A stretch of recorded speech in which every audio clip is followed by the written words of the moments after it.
Welcome to Kenneth 14621's second round playoff prediction picture.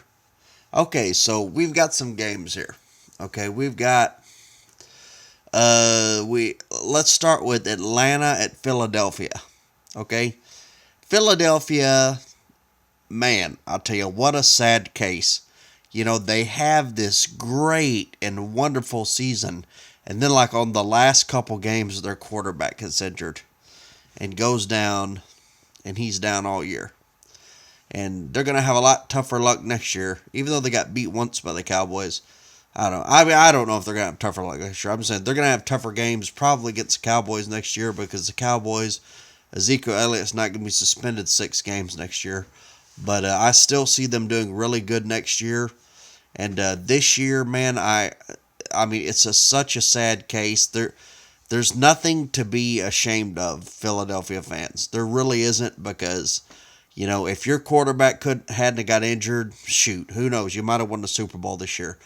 But and people are still saying, oh, they can still do it with Nick Foles. You know, Nick Foles this, Nick Foles that. I mean, they lost to the Cowboys. I know they took Nick Foles out halfway through, but I didn't see him doing that good when he was in there. And just, you know, no matter how good Nick Foles is, he's just not going to be as good as a experienced Matt Ryan. I don't see Matt Ryan making very many mistakes at all this game. I see Atlanta beating Philadelphia probably rather handily by at least, 7 points, I'll say. So that's that. And let's see. Let's go NFC first. So then we have New Orleans and Minnesota. This is a tough game. You know, I had to look at Minnesota's lineup because, to be honest with you, I haven't watched a lot of Minnesota this year. I don't know why, but you haven't heard a lot about them on NFL Network and the sports channel. So I'm looking at their lineup. Okay, they have Case Keenum at quarterback. I knew he was doing all right, but I'm looking at his stats right now, and I think these are his 2017 stats. So that's this year, I think. Let's see, 1, 2, 3, 4, 5, 6, 7, 8, 9, 10, 18, 19. Yeah, that's right. 22 touchdowns. Okay, so he's got 3,547 yards.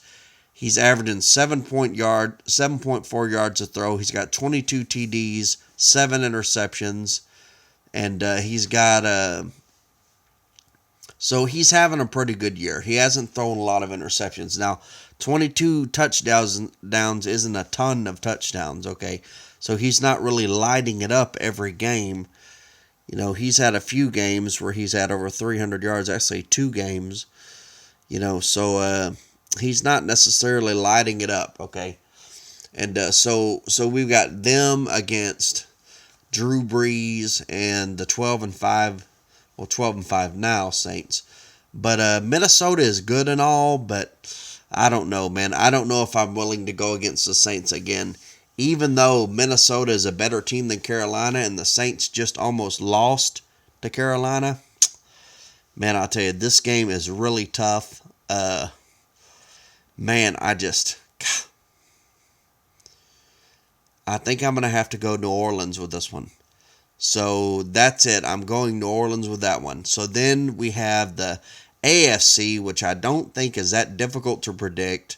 You've got the Saints, and I don't see Tennessee. I mean, not the Saints. You've got the Patriots, and I just don't see Tennessee beating the Patriots.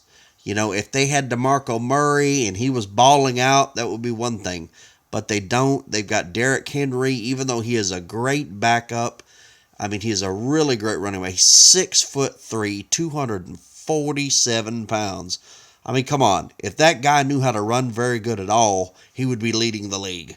Because there's nobody who's as physically dominant as that. If you really knew how to run like the bus, which was 251 pounds, I think he could be leading the league. But for whatever reason, maybe he's not fast enough because he's so big. Even though he's wearing down defenses, and at the end of games, he seems to be getting a ton more yards.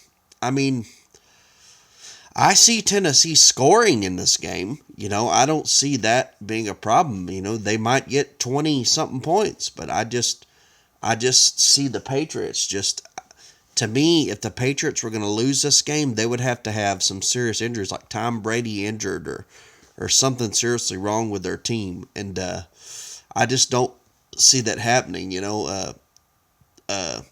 That being said, Tennessee is a playoff team.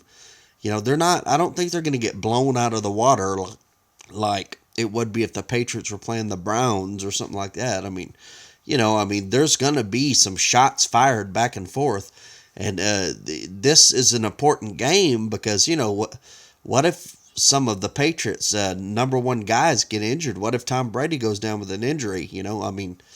It could happen.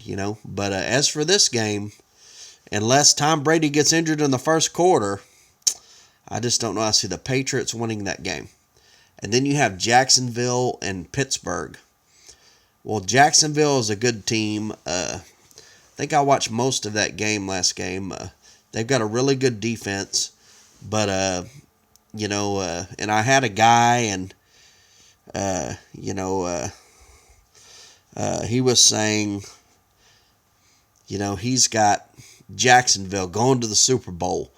Well, I just think that's just wishful thinking. He's just going off the team that he likes the most. Everybody wants to see the underdog win.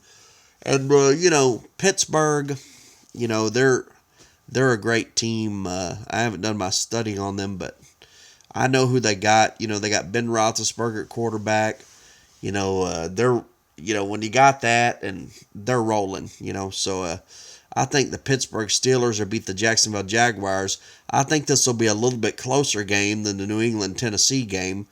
I think Jacksonville's defense is going to hold Pittsburgh to at least 20, like 21 points or the low 20s. I don't see, because Calais Campbell is going to be getting after that quarterback every single play. And the Jacksonville could win this game because with that type of pass rush, they could injure Ben Roethlisberger in the first quarter.